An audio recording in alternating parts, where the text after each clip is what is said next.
All right, it is the fourth day since the fuel crisis continues to bite in the country. A lot of sentiments coming out from different quarters and now including Parliament. And we understand as of this hour, the presidential candidate for Azimio, Raila Odinga, is meeting with petroleum dealers to broker a truce out of the current impasse that continues to see the availability of the precious commodity remaining a big challenge for many motorists in the country. We can establish that most of the outlets are still not able to get the product in their full flow. We've also established that majority of the petrol stations are selling specific amounts of fuel to motorists. Like myself today, I had to part with 500 shillings, and that's all that they could sell when we went out and about to take stock of what's happening on Matters Fuel.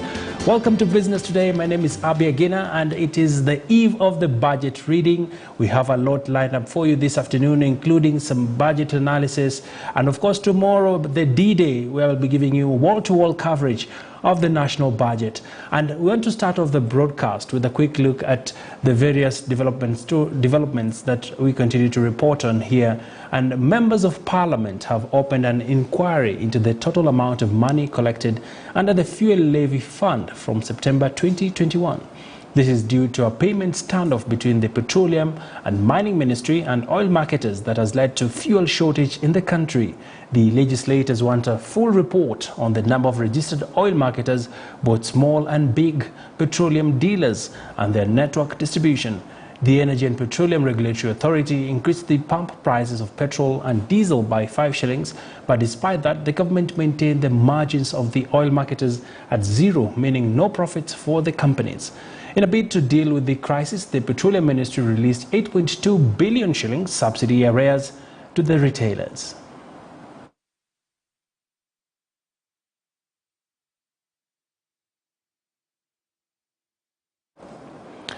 For the second week now, the fuel shortage has continued to be experienced countrywide. Motorists continue to line up for the rare commodity across the country, despite the government moving to ease the scarcity by releasing 34 billion shillings owed to marketers.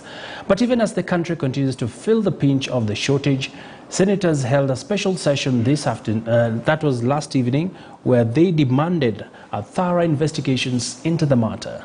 KTN's Noah Kipkemboy now reports.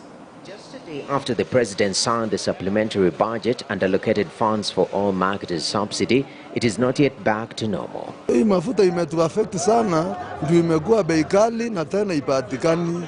So unaenda kutafuta mafuta kwa Shell, unakuta hakuna mafuta hakuna. Sasa sijui kama serikali imeficha ama ni nini. Well, the Senate adjourned its business to discuss the fuel shortage crisis. All of us in this house and in the other house are responsible for the high fuel costs. We passed the bill which became a law that raised the fuel costs. We were persuaded that the passage of such bill was because we needed to raise more revenue. So we have done that, and we must take responsibility. The problem is really not Kenyans, like what the cabinet secretary was, the PS was trying to imply. The problem is the ministry itself. And this makes the government fails. The subsidy to the oil marketing companies, which was delayed, was placed under scrutiny with the debate drifting into the political realm. Where did the fuel subsidy sums go to? Some people suspect that fuel subsidy program was used for BBI. We want the relevant government entities to clarify and to confirm to Kenyans that the fuel subsidy money, which is billions of shillings, was not used for BBI purposes. Why is it now resurfacing in a supplementary budget? This is money that ought to have been there. Why were oil dealers not paid the subsidy that was already there and budgeted for?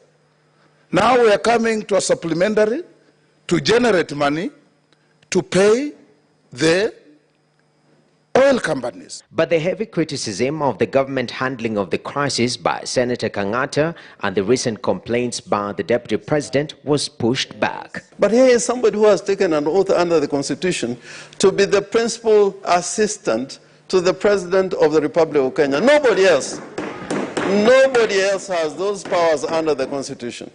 And then he sends poor Kangata here, who otherwise should be campaigning to be governor, to make this statement, which has no end or no beginning. Is the minority leader in order to insinuate I've been sent by somebody to come and bring this motion, which seems to suggest he's not caring for the poor boda in Ugenya.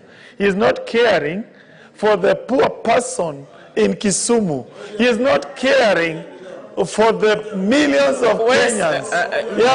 Mr. Speaker, the minority leader should be telling us about where they took the BBI money. BBI money that was wasted. Your point the is subsidy money. So what's the way forward?